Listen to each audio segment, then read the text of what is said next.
వైద్యం ఆరోగ్యం నేను కవిత. సంతానలేమి సమస్యతో బాధపడుతున్నారా? ఐవీఎఫ్ ఎన్ని సైకిల్స్ చేయించుకోవాలి? ఐవీఎఫ్ సక్సెస్ రేటు ఎంత? ఐవీఎఫ్లో వచ్చిన అత్యాధునిక ట్రీట్మెంట్స్ ఏంటి? Felicity IVF and fertility advanced technology centre ఇది. వచ్చిన పేషెంట్స్ని స్నేహపూర్వక వాతావరణంతో ట్రీట్మెంట్ చేస్తారు. డాక్టర్ అఖిల ఫెర్టిలిటీ స్పెషలిస్ట్గా 10 సంవత్సరాల అనుభవం కలిగి ఉన్నారు. ఇప్పుడు డాక్టర్ అఖిల మనతో ఉన్నారు. వారిని అడిగి మరిన్ని విషయాలు తెలుసుకుందాం. హలో అఖిల గారు, welcome to our studio. Thank you. Hi. So ఈ టెస్ట్ ట్యూబ్ బేబీస్కి ఫ్యూచర్లో ప్రాబ్లమ్స్ వస్తాయి అంటూ ఉంటారు. ఇందులో ఎంతవరకు నిజం ఉందంటారు? అంటే నార్మల్గా కన్సీవ్ అయిన వాళ్ళకి టెస్ట్ ట్యూబ్ బేబీ అంటే ఐవీఎఫ్ త్రూ కన్సీవ్ అయిన వాళ్ళకి బేబీస్కి ఏంటి డిఫరెన్స్ అంటే in the end it's the genetic content. అంటే ఇప్పుడు ఐవీఎఫ్లో చేస్తుంది ఏంటి, హస్బెండ్ ఒక స్పర్మ్ తీసుకుంటున్నాం అండ్ వైఫ్ ఎగ్ తీసుకుంటున్నాం. అవి ల్యాబ్లో ఒక పిండంని ఫామ్ చేస్తున్నాం. అంటే ట్యూబ్లో జరగాల్సింది బయట ల్యాబ్లో ఫామ్ చేస్తున్నాం, ఎంబ్రియో అనేది. సో దానివల్ల in the end it's the genetic content. So difference పెద్దగా ఏమీ ఉండదు. వాళ్ళ జెనెటిక్ కంటెంటే బేబీస్కి కూడా వస్తుంది. అబ్నార్మల్ బేబీస్ అంటే 1% ఛాన్స్ అయితే ఉంటుంది అనామలీకి న్యాచురల్గా కన్సీవ్ అయితే. అదే ఇక్సీ త్రూ ఈ IVF test tube baby through conceive అయిన వాళ్ళలో 3% ఛాన్సెస్ ఉంటుంది. అది కూడా సాధ్యమైనంత వరకు మనం అవాయిడ్ చేసుకోవచ్చు. అంటే ఈ టెస్ట్ కానివ్వండి, స్కాన్స్ ద్వారా రిపీటెడ్ వాళ్ళు ప్రాపర్గా డాక్టర్స్తో చెకప్ చేయించుకుంటే కన్సీవ్ అయిన వెంటనే ఈ 3% ఛాన్సెస్ని కూడా మనం తగ్గించుకోవచ్చు. But in the end 1 and 3 versus 3% అంత నెగ్లిజిబుల్గానే ఉంటుంది అబ్నార్మల్ బేబీ రేట్ అనేది. సో ఈ ఐవీఎఫ్కి వెళ్ళే ముందు ఫ్యామిలీ అంటే ఎలా ప్రిపేర్ అవ్వాలి అంటారు? ఇప్పుడు ఐవీఎఫ్కి వెళ్ళే ముందు ఒక ఫ్యామిలీ ఫస్ట్ 3 ప్రిపరేషన్స్ ఫిజికల్గా ప్రిపేర్ అవ్వాలి అండ్ మెంటల్గా అండ్ ఫైనాన్షియల్గా. ఫిజికల్గా అంటే ఇప్పుడు యంగ్ ఏజ్ వాళ్ళకి పెద్దగా అవసరం లేదు. అంటే యంగ్ ఏజ్లో ఉన్నంత వరకు ఐవీఎఫ్ సక్సెస్ రేట్ అనేది ఎంతో కొంత బెటర్గా ఉంటుంది. ఇదే ఒక 40 సంవత్సరాల మహిళ ఐవీఎఫ్కి వెళ్తున్నారు అంటే ఫస్ట్ థింగ్ వాళ్ళ మెడికల్ కండిషన్ చూసుకోవాలి. థైరాయిడ్ కానివ్వండి, హైపర్ టెన్షన్, బీపీ, ఇవన్నీ సాధ్యమైనంత వరకు అంటే నార్మల్గా ఉన్నాయా, ఉండాల్సినంత ఉందా లేదా అని చెక్ చేసుకోవాలి. And the second thing is వాళ్ళ వెయిట్, బరువు మెయింటైన్ చేసుకోవడం, బిఎంఐ నార్మల్గా ఉండడం, ఇది కూడా చాలా ముఖ్యం. And the third thing is వాళ్ళకి ఇంకా వేరే like other anomalies other medical conditions ఏమన్నా ఉన్నాయా రూల్ అవుట్ చేసుకోవాలి. And mentally preparation is the stress levels. IVF అనేసరికి సక్సెస్ రేట్ ఎంత ఉంటుందో లేదో అండ్ ఐవీఎఫ్ దీని తర్వాత ఇంకేమీ లేదు మనకి ఛాన్సెస్ అని అందరూ అనుకుంటారు. సో మెంటల్గా also they should be very much prepared. And ఇంకోటి ఏంటి, ఫైనాన్షియల్గా. ఎందుకంటే ఐవీఎఫ్ ఇస్ సంథింగ్ వేర్ కొంచెం ఖర్చుతో కూడింది. దాని ఇంజెక్షన్స్ వల్ల కానివ్వండి, ఆ తర్వాత ఫాలోఅప్ విజిట్స్, ఇది 1 టైం విజిట్ కాదు. వేరే మెడికల్ కండిషన్స్లో ఏంటి, పేషెంట్స్ ఒకసారి డాక్టర్ దగ్గరికి వెళ్తారు, they will find the answer, ఇంటికి వస్తారు, మెడికేషన్ తీసుకుంటారు అండ్ ఇట్స్ డన్. ఐవీఎఫ్తో అలా కాదు. ఒక కపుల్ ఒక నెలలోనే ఒక 4-5 విజిట్స్ రావాల్సి ఉంటుంది, ఇంకా ఎక్కువే రావాల్సి ఉంటుంది కొంతమంది. సో దీని అంతటికి they should be very much prepared ఫైనాన్షియల్గా, ఫిజికల్గా, మెంటల్గా. అండ్ ఐవీఎఫ్కి వెళ్ళే ముందు సాధ్యమైనంత వరకు ఒక 2 months వాళ్ళు ప్రీ ట్రీట్మెంట్ అంటే ఫోలిక్ యాసిడ్ కానివ్వండి, కాల్షియం సప్లిమెంటేషన్, ఇవన్నీ తీసుకుంటే బెటర్ ఛాన్సెస్ ఉంటాయి సక్సెస్ రేట్కి. సో ఐవీఎఫ్ ప్రెగ్నెన్సీకి న్యాచురల్గా వచ్చిన ప్రెగ్నెన్సీకి ఎలాంటి డిఫరెన్స్ ఉంటుందండి? ఇప్పుడు న్యాచురల్గా కన్సీవ్ అయిన వాళ్ళకి ప్రెగ్నెన్సీకి వాళ్ళు వెంటనే పాజిటివ్ రాగానే వెంటనే వెళ్ళరు. అంటే దే విల్ వెయిట్ ఒక 10 weeks వచ్చిన తర్వాత ఒక స్కాన్కి వెళ్ళడం అట్లా ఉంటుంది. ఐవీఎఫ్ ప్రెగ్నెన్సీస్ ఏంటి అంటే దీనికి ఐయుజీ అంటే కొన్ని కాంప్లికేషన్స్ ఉంటాయి. ఐవీఎఫ్ ప్రెగ్నెన్సీకి బేబీ వెయిట్ ఎక్కువగా ఉంటుంది అండ్ మదర్కి హైపర్ టెన్షన్ రిస్క్ ఎక్కువగా ఉంటుంది. Baby growth, intrauterine growth retardation అంటాం. అంటే ఉండాల్సినంత బరువు ఉండరు అనమాట బేబీస్, తక్కువ బరువు బేబీస్ పుడతారు. So IVF compared to natural pregnancy డెఫినెట్గా వీళ్ళకి కొంచెం ఎక్స్పర్టీస్ అవసరం. వీళ్ళని డీల్ చేసే డాక్టర్, ఆబ్స్టెట్రిషియన్ కానివ్వండి, కొంచెం ఎక్స్పర్టీస్ ఉండాలి. అంటే రెగ్యులర్ మానిటరింగ్, ఫ్రీక్వెంట్ విజిట్స్ ఉంటాయి. ఫ్రీక్వెంట్ అంటే డాక్టర్ చెప్పినట్టుగా like when they follow the proper protocol wise వెళ్తే ఏం ప్రాబ్లం ఉండదు. బట్ ఇవన్నీ మానిటర్ చేసుకుంటూ ఉండాలి రెగ్యులర్గా. ఎందుకంటే ఎక్కువ వరకు ఈ గ్రోత్ రిటార్డేషన్ అంటే ఉండాల్సినంత బరువు కాకుండా తక్కువ బరువు ఉండడం, బీపీ, ఎందుకంటే లేట్గా కన్సీవ్ అవుతారు. 40 ఇయర్స్ ఉన్నప్పుడు దాని కాంప్లికేషన్సే ఎక్కువ ఉంటాయి. ఆ ఏజ్లో ప్రెగ్నెన్సీ క్యారీ చేయడం అనేది it's not something normal. Okay, because child bearing age is in 20s and 30s. So 40 years అప్పుడు ఒక చైల్డ్ బేరింగ్ ప్రెగ్నెంట్ అయితే దానికి మళ్ళీ తనకి డయాబెటీస్ కానివ్వండి, హైపర్ టెన్షన్ పుట్టే బేబీలో కూడా ప్రాబ్లం ఉంటుంది. So they need frequent visits to the doctor and expertise అవసరం. సో ఒక కపుల్కి ఎలాంటి కండిషన్స్లో ఈ ఐవీఎఫ్ అనేది సజెస్ట్ చేస్తారు? అలాగే అంటే మిగతా ప్రాసెస్ అన్నీ ఆపి కూడా ఈ ఐవీఎఫ్కి వెళ్ళాలి అని ఆ కపుల్ ఎప్పుడు డిసైడ్ అవ్వాలి అంటారు? ఐవీఎఫ్కి వచ్చిన ప్రతి కపుల్కి ఐవీఎఫ్ చెప్పరు ఇన్ఫర్టిలిటీ క్లినిక్లో. ఫస్ట్ ఒక కపుల్ రాగానే వాళ్ళ బేస్ లైన్ హిస్టరీ తీసుకుని, అంటే వాళ్ళకున్న ప్రాబ్లం ఏంటి ఒక స్కాన్ ద్వారా ఒక scan and few blood test run చేసి డిస్కస్ చేస్తాం. Same day they will go with an answer. అంటే ఇప్పుడు ఒక కపుల్ వచ్చారు, వాళ్ళ హిస్టరీ అంతా తీసుకుంటాం, పెళ్ళయి ఎన్ని సంవత్సరాలు అయింది, కలిసినప్పుడు ఏమైనా ఇబ్బంది ఉందా, ఏజ్ ఏంటి అని ఇవన్నీ తీసుకున్న తర్వాత వాళ్ళు ఇంతకుముందు ఏమైనా ట్రీట్మెంట్ ట్రై చేశారా, ఇవన్నీ తెలుసుకున్న తర్వాత ఫస్ట్ ఫీమేల్కి ఒక స్కాన్ చేస్తాం జస్ట్ టు సీ యూట్రస్ ఎలా ఉంది అండ్ ఓవరీస్లో ఎగ్ కౌంట్ ఎలా ఉంది, యూట్రస్ ఉండాల్సినంత అంటే పొర కరెక్ట్గా ఉందా, లేదంటే ఏదైనా అబ్నార్మాలిటీ ఉందా, ఇవన్నీ చూస్తాం ఫస్ట్ విజిట్లో.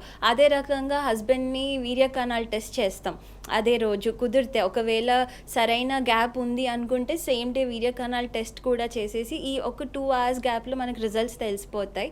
దాని ద్వారా we can frame a plan, అంటే ఈ కపుల్కి ఏ ట్రీట్మెంట్ ఇస్ బెటర్ అనేది విల్ డిసైడ్ ఇది. అండ్ ఐవీఎఫ్కి ఎప్పుడు చెప్తామంటే, ఇప్పుడు ఐవీఎఫ్ అనేది ఇన్వెన్షన్ ఎందుకు వచ్చింది, బేసిక్లీ సాధారణంగా న్యాచురల్గా ట్రై చేస్తున్నప్పుడు వాళ్ళు కలిసినప్పుడు ట్యూబ్లో స్పర్మ్ అండ్ ఎగ్ మీట్ అవ్వాలి. అంటే ఆ స్పర్మ్ ట్యూబ్ వరకు వెళ్ళగలగాలి, అక్కడ ఎగ్ని కలవాలి, ఆ ట్యూబ్ ఆ ఎగ్ని పిక్ చేసుకోగలగాలి, అక్కడ ఫర్టిలైజేషన్ పిండం అనేది ఏర్పడుతుంది, అక్కడి నుంచి అది గర్భసంచిలోకి వచ్చి that's how pregnancy happens. So ఈ ట్యూబల్ బ్లాక్ ఉన్న వాళ్ళకి, అంటే ట్యూబ్స్లో ఫర్టిలైజేషన్ అవ్వదు అనుకునే వాళ్ళకి స్ట్రైట్ అవే ఐవీఎఫ్ చెప్పేస్తాం. అదే రకంగా ఎవరిదైతే కౌంట్ తక్కువ ఉంది, వీర్య కణాల కౌంట్ 5 million కంటే తక్కువ ఉంది, వాళ్ళకి ఇంకా ఛాన్సెస్ తక్కువ ఉంటాయి. ఇట్స్ నాట్ జీరో, అంటే ఎప్పుడు ఇట్స్ నెవర్ జీరో, ఛాన్సెస్ తక్కువ ఉంటాయి. సో వాళ్ళకు కూడా సాధ్యమైనంత వరకు ఐవీఎఫ్కి చెప్తాం. అదే రకంగా ఒక 40 years మహిళ వచ్చారు, విత్ ఎగ్ కౌంట్ చాలా తక్కువగా ఉంది, వాళ్ళకి ఐవీఎఫే చెప్తాం. And same thing 26-year-old egg count ఒక 3 అలా, ఒక ఓవరీలో 3 ఒక ఓవరీలో 2 ఉంది, వాళ్ళు వేరే ట్రీట్మెంట్స్ అన్నీ ట్రై చేసి ఉన్నారు, ఐయుఐ ఈ న్యాచురల్ ట్రాకింగ్ అన్నీ ట్రై చేశారు, అవ్వట్లేదు అనుకుంటే వాళ్ళకి స్ట్రైట్ అవే ఐవీఎఫ్ చెప్తాం. అండ్ ఒక కపుల్ ఎప్పుడు డిసైడ్ చేసుకోవాలి ఐవీఎఫ్కి అనేది అంటే, ఇప్పుడు ఈ ట్రాకింగ్ అంటాం, ఏదైతే వీళ్ళు పీరియడ్ సెకండ్ డే వెళ్ళి ఎగ్ ట్రాకింగ్ చేస్తారు డాక్టర్, ఒక ట్యాబ్లెట్స్ ఇచ్చి పెరుగుతుందా లేదా అని, అండ్ అది పెరిగే టైంకి ఇంజెక్షన్ ఇస్తారు రిలీజ్ అవ్వడానికి, ఇచ్చి వాళ్ళని ఇంట్లో న్యాచురల్గా ట్రై చేయమని చెప్తారు. ఫర్టిలిటీ డేట్స్ పొటెన్షియల్ డేట్స్ చెప్పి కపుల్ని ఇంట్లో ట్రై చేయమని చెప్తాం. That is natural tracking.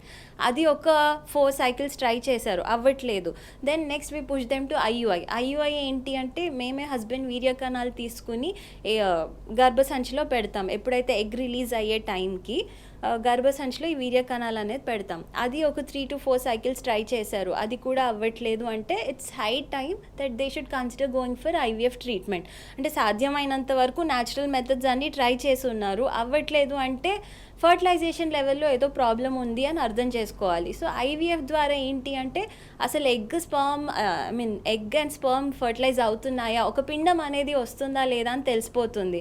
And ఆ ఎంబ్రియో ఏదైతే ఫామ్ అవుతుందో అది ల్యాబ్లో 3 days పెరుగుతుంది. సో మాకు తెలుస్తుంది, అంటే we monitor the progress, how it's happening, whether అది డివైడ్ అవ్వాల్సినంత పద్ధతిలో డివైడ్ అవుతుందా లేదా అవ్వట్లేదా ఏంటి అనేది తెలిసిపోతుంది. So that's when they should decide that they have to go for IVF. Caller ఉన్నారు మ్యామ్, వైష్ణవి గారు నాగర్ కర్నూలు నుంచి కాల్ చేస్తున్నారు. నమస్తే అండి. హలో, డాక్టర్ గారు ఉన్నారు, మీ సమస్య ఏంటో చెప్పండి. నమస్తే మేడం. నమస్కారం అమ్మా, చెప్పండి. నా ఏజ్ 36 మేడం. ఓకే. నాది ట్యూబల్ బ్లాక్ అని, one side right tube block ఉంది, లెఫ్ట్ ట్యూబ్ నార్మల్ ఉంది. అదే ఏ విధంగా ట్రీట్మెంట్ తీసుకోవాలి అని.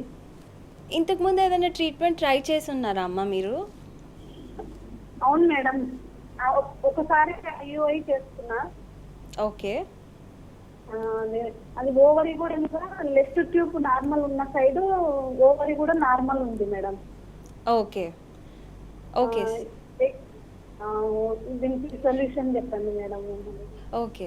సో 36 ఇయర్స్ అండ్ ఒక ట్యూబ్ బ్లాక్ అంటున్నారు కదా! సో దీనివల్ల ఆల్రెడీ ప్రతి నెల ఒక్కొక్క ఓవరీ నుంచి ఎగ్ అనేది రిలీజ్ అవుతుంది. సో దీనికి లెఫ్ట్ సైడ్ ట్యూబల్ బ్లాక్ అని చెప్తున్నారు.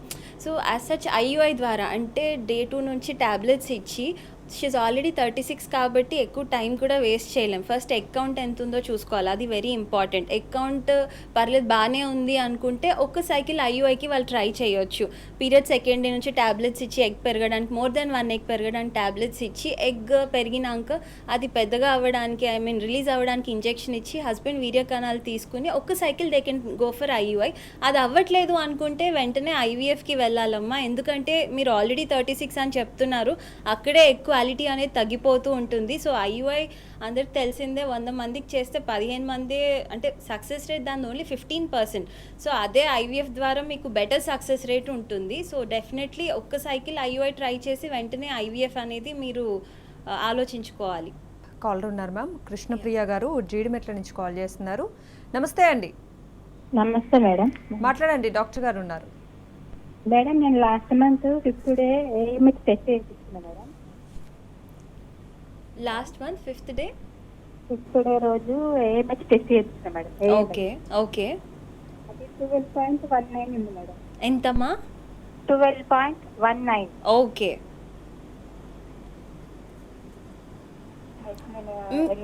ఏం ట్రీట్మెంట్ మీ ఏజ్ ఎంతమ్మా? 26 మేడం. 26. ఓకే. మీకు సైకిల్స్ రెగ్యులర్గా అవుతుంటాయా? ఇప్పుడు ఈ 1 year నుంచి రెగ్యులర్ అవుతుంది మేడం. ఓకే. మీ హస్బెండ్ వీర్య కణాల్ టెస్ట్ చేశారా? చేశాను మేడం. అంతా నార్మల్గానే ఉందా? 35 అట్లా ఉంది మేడం. Okay fine.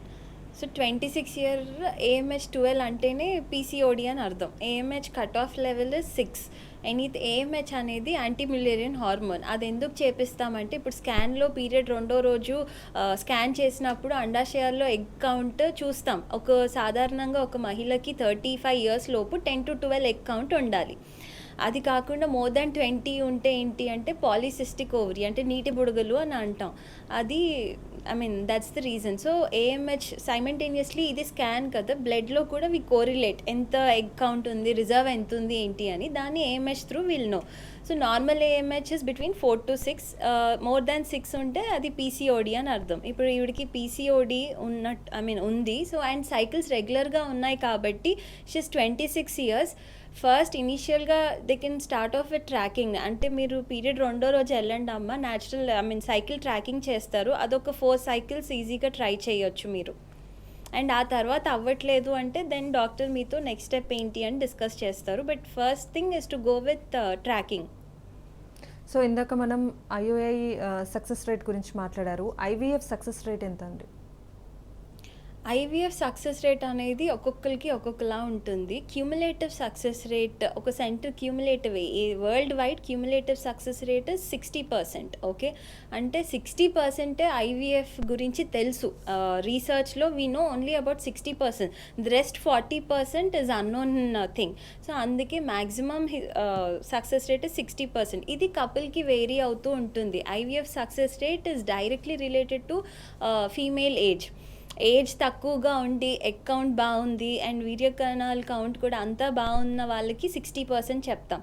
అదే ఏజ్ ఎక్కువగా ఉండి అండ్ ఎగ్ కౌంట్ తక్కువగా ఉంది అనుకుంటే అక్కడే సక్సెస్ రేట్ అనేది తగ్గిపోతూ ఉంటుంది. అండ్ సాధారణంగా ఏంటి అంటే 20 to 60%. ఇప్పుడు ఒక 100 people ఫస్ట్ టైం ఐవీఎఫ్కి వెళ్ళారు అంటే అందులో 60 విల్ కన్సీవ్.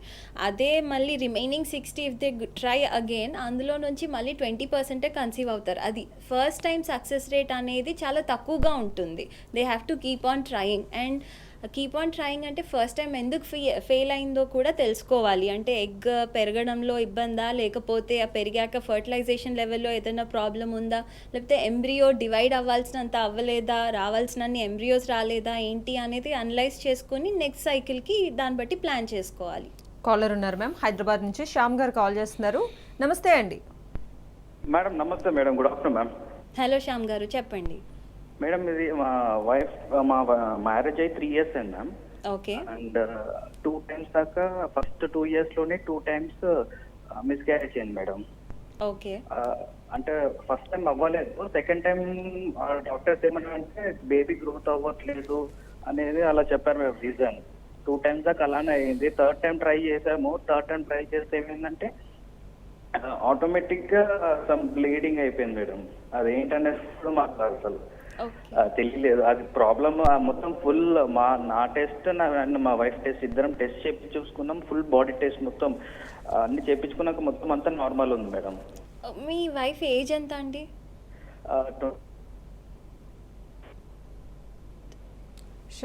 శ్యామ్ గారు మాట్లాడండి. 28 మేడం. 28. ఓకే. ఏం Yeah. టెస్ట్, జెనెటిక్ టెస్ట్ కూడా చేయించారా అండి? మేడం జెనెటిక్ టెస్ట్ కూడా చేయించాం మేడం. ఓకే. సో 3 times న్యాచురల్గా ప్రెగ్నెన్సీ వచ్చింది, కానీ అబార్షన్స్ అయ్యాయి అంటున్నారు. And wife ages 28 years. So ఇందులో ఫస్ట్ ఏంటి అంటే దీన్ని రికరెంట్ ప్రెగ్నెన్సీ ఫెయిలియర్ అంటారు. So more than 2 times if a pregnancy fails, that's when we term it as recurrent pregnancy failure. దీనికి first we start of with అసలు karyotyping, అంటే వాళ్ళది chromosomal content నుంచి మొదలు పెడతాం ఇన్వెస్టిగేషన్స్ అనేది.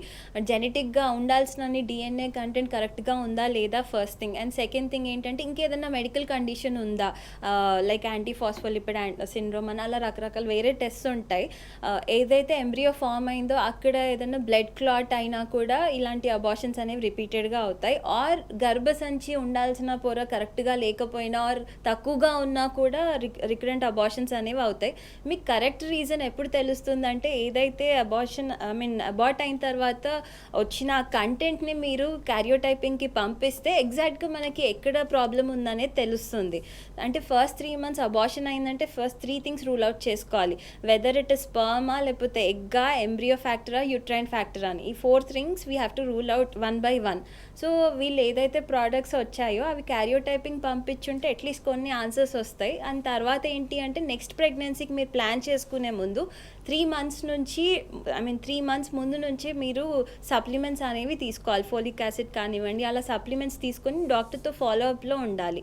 And then we have to keep looking after. ఒకవేళ genetic problem ఏదన్నా ఉంది అంటే దానికి మళ్ళీ IVF through PGD, pre implantation genetic diagnosis అంటాం. అదేంటి అంటే ఒక ఎంబ్రియో ఫామ్ అయిన తర్వాత ఒక చిన్న ముక్క తీసి టెస్టింగ్కి పంపిస్తారు. అందులో ఇట్ విల్ టెల్ అస్ ఏది నార్మల్ ఎంబ్రియో, ఏది అబ్నార్మల్ ఎంబ్రియో అని. ఆ నార్మల్ ఎంబ్రియో ఇంప్లాంట్ చేస్తే 80% సక్సెస్ రేట్ అనేది ఉంటుంది. సో ఈ ఐవీఎఫ్ అనేది ఎన్ని సైకిల్స్ చేయించుకోవచ్చు అంటారు, అలాగే ఎన్ని సైకిల్స్ చేయించుకుంటే దీని సక్సెస్ రేట్ ఉంటుంది అంటే? ఐవీఎఫ్ అనేది ఇన్ని సైకిల్స్కి రెస్ట్రిక్టెడ్ అని అయితే కాదు. ఐవీఎఫ్కి it needs a lot of patience first. అంటే వచ్చిన వెంటనే ఫస్ట్ టైమే రిజల్ట్ వచ్చింది అని వస్తారు, అంటే వాళ్ళకి తెలిసిన వాళ్ళకి వచ్చింది మాకు అలాగే వస్తుంది అన్న ఎక్స్పెక్టేషన్స్తో ఉంటారు. ఫస్ట్ థింగ్ ఇస్ పేషెన్స్ కావాలి. అండ్ ఎన్ని సైకిల్స్ అనేది ఇట్స్ అన్లిమిటెడ్. ఇప్పుడు ఫస్ట్ సైకిల్ చేయించుకున్నారు, వాళ్ళకి రాలేదు, then we have to keep on trying. It's something where we have to keep on trying until a woman gets pregnant. So దీన్ని ఎలా అంటే ఇప్పుడు న్యాచురల్ సైకిల్ ఐవీఎఫ్ అని కూడా ఉంటుంది. ఎవరికైతే ఎగ్ కౌంట్ చాలా తక్కువగా ఉంది, అంటే ఇంకా వాళ్ళు ఇంజెక్షన్స్ ఒక 2 eggs ఉన్నాయి, వాళ్ళ సెల్ఫ్ ఎగ్గే కావాలి అనుకున్న వాళ్ళు ఏంటి అంటే న్యాచురల్ సైకిల్ ఐవీఎఫ్ చేస్తాం. అంటే ఏదైతే న్యాచురల్గా పెరుగుతుందో ఎగ్ దాన్నే బయటికి తీసి ప్రతి నెల ఫర్టిలైజ్ చేసి ఎంబ్రియో ప్రిపేర్ చేసి ఫ్రీజ్ చేస్తాం. అలా ఒక 6 embryos వచ్చినాక then we transfer. That is one thing. Second thing ఏంటి అంటే ఎగ్ కౌంట్ బాగుంది కానీ ఊరికే రిపీటెడ్గా ఐవీఎఫ్ ఫెయిల్ అవుతుంది అంటే ఏ లెవెల్లో ఫెయిల్ అవుతుందో చూసుకోవాలి. ఫస్ట్ థింగ్ ఇంతకుముందు చెప్పినట్టు అంటే ఇచ్చే గ్రోత్లోనా, లేకపోతే ఫామ్ అయిన తర్వాత ఎంబ్రియో కరెక్ట్గా డివైడ్ అవ్వట్లేదా, ఫర్టిలైజేషన్ లెవెల్లోనా, లేకపోతే పెట్టిన తర్వాత అవ్వట్లేదా, ఇలా డిఫరెంట్ లెవెల్స్లో అనలైజ్ చేసుకొని then we have to proceed for the next cycle. అదే రకంగా ఇప్పుడు పీసీఓ వాళ్ళలో ఏంటి అంటే అన్ని ఎగ్స్ ఉన్నా కూడా బయటికి తీస్తే ఏది అంటే లోపల ఎగ్ అనేది ఉండదు. ఇలా ఒక 100 cycles చేస్తే 2 members ఇలా ఎండప్ అవుతారు. ఏంటి కనిపిస్తాయి స్కాన్లో సంథింగ్ ఈజ్ గ్రోయింగ్ అని కనిపిస్తుంది, కానీ బయటికి ఆ ఫ్లూయిడ్ తీసినప్పుడు అందులో ఎగ్ అనేది ఉండదు. సో వాళ్ళకి ఏంటి అంటే నెక్స్ట్ సైకిల్ వెళ్ళినప్పుడు ఎగ్ ఒక 12 mm ఆ సైజులోకి వచ్చినప్పుడే బయటికి తీసి ల్యాబ్లో పెంచుతాం. దాన్ని ఇన్విట్రో మెచ్యురేషన్ అంటాం. అంటే ల్యాబ్లోనే ఆ ఎగ్ ఒక కరెక్ట్ సైజులోకి పెరిగి అక్కడ అవి prepare embryos. So they are different. దీనికి లిమిట్ అనేది లేదు. They can try for n number of cycles. So ఐవీఎఫ్లో వచ్చినటువంటి అత్యాధునిక టెక్నాలజీస్ ఏంటండి? ఇప్పుడు ఐవీఎఫ్లో వచ్చిన technologies first thing ICSI, wherein ఒక్కొక్క స్పర్మ్ తీసుకుని ఒక్కొక్క ఎగ్లోకి పంపించి ఫర్టిలైజ్ చేపిస్తాం. ఐవీఎఫ్ త్రూ ఫర్టిలైజ్ అయితే 60% ఛాన్సెస్ ఉంటుంది. అదే ఇక్సీ త్రూ ఫర్టిలైజేషన్ చేస్తే 90% ఉంటుంది. అది ఒకటి. అండ్ సెకండ్ థింగ్ ఏంటి అంటే ఇప్పుడు ఎంబ్రియోని దాని ప్రోగ్రెస్ చూస్తారు. అంటే ఫస్ట్ డే ఒక స్పర్మ్ ఎగ్ కలిపిన తర్వాత నెక్స్ట్ డే తీసి చూస్తారు అది ఫర్టిలైజ్ డివైడ్ అయిందా లేదా అని. మళ్ళీ తర్వాత రిపీటెడ్గా తీసి చూస్తూ ఉండాలి. అలా కాకుండా ప్రైమోవిజన్ అంటే ఒక కెమెరా ఉంటుంది, that will record the events happening. అంటే ఎగ్ తీయకుండానే ఊరికి దాన్ని డిస్టర్బ్ చేయకుండానే that camera will record all the events. అది ఒకటి. అండ్ థర్డ్ థింగ్ ఇస్ ఈ పీజీడి, పీజీఎస్ ఇవి ఇంతకుముందు బయాప్సీ అంటే ఒక ముక్క తీసి పంపించి టెస్టింగ్ చేయించేవాళ్ళు. ఇప్పుడు ఇదే నాన్ ఇన్వేజివ్ టెక్నాలజీ వచ్చింది. It's still under research. అంటే ఇది డెవలప్ అయ్యి హార్డ్లీ 1 year అయింది. బట్ స్టిల్ ఇందులో ఏంటి అంటే 80% వరకు వీ కెన్ డిటెక్ట్ అనామలీస్. అదే బయాప్సీ తీసిన దాంట్లో 100% ఉంటుంది. ఈ నాన్ ఇన్వేజివ్ అంటే ఆ ఎంబ్రియోన్ డిస్టర్బ్ చేయకుండా దాన్ని టెస్టింగ్కి పంపిస్తే అట్లీస్ట్ ఒక 80% రిజల్ట్ అనేది, అంటే అది నార్మల్ ఎంబ్రియోనా అబ్నార్మల్ ఎంబ్రియోనా అనేది తెలుస్తుంది. కాలర్ ఉన్నారు మ్యామ్. నరసింహ గారు నారాయణపేట నుంచి కాల్ చేస్తున్నారు. నమస్తే అండి. నమస్తే మేడం. మాట్లాడండి, డాక్టర్ గారు ఉన్నారు, మీ సమస్య ఏంటో చెప్పండి. ఓకే. హలో చెప్పండి. మేడం, మాకు మా బాబు రీసెంట్ గా ఇద్దరు బాబులు ఉండే. ఓకే. పెద్ద బాబు రీసెంట్ గా December 10th చనిపోయిండు. ఓకే. హలో. యా, కొంచెం గట్టి చెప్పరా? మేడం వినబడుతుందా మేడం? చెప్పండి. చెప్పండి. అదే మా బాబు రీసెంట్ గా చనిపోయింది మేడం. ఓకే. అయితే మా మిస్సెస్ కి ట్యూబెక్టమీ చేపించారు. ఓకే. అంటే 2020లో పెద్ద బాబు పుట్టిన తర్వాత 3 months కు ట్యూబెక్టమీ చేపించాము, ఆపరేషన్ చేపించాము. ఓకే. ఐ థింక్ ఇద్దరు బాబులు అంటే స్టాప్ చేసి మొన్న December 10th కు మా పెద్ద బాబు చనిపోయాడు. ఇప్పుడు ఒకటే బాబు ఉన్నాడు. మళ్ళీ ఐవీఎఫ్ ట్రీట్మెంట్ ద్వారా ఏమైనా అవకాశం ఉందా? ఓకే. మీ వైఫ్ ఏజ్ ఎంత అండి? మా వైఫ్ ఏజ్ 20 to 23 years ఉంటుంది. ఓకే. ఓకే. ఓకే అండి. సో 23 years అంటే ఇద్దరు పిల్లలు పుట్టాక ఆపరేషన్ చేయించుకున్నారు. వీళ్ళకి ఏంటి అంటే ఫస్ట్ ఆ ట్యూబ్ ఓపెన్ చేయడానికి ఆపరేషన్ చేయాలన్నా కొన్ని కావాలి. అంటే ఆ ట్యూబ్ సైజ్ ఉండాలి. ట్యూబ్ సైజ్ 6 centimeters కంటే ఎక్కువగా ఉండాలి.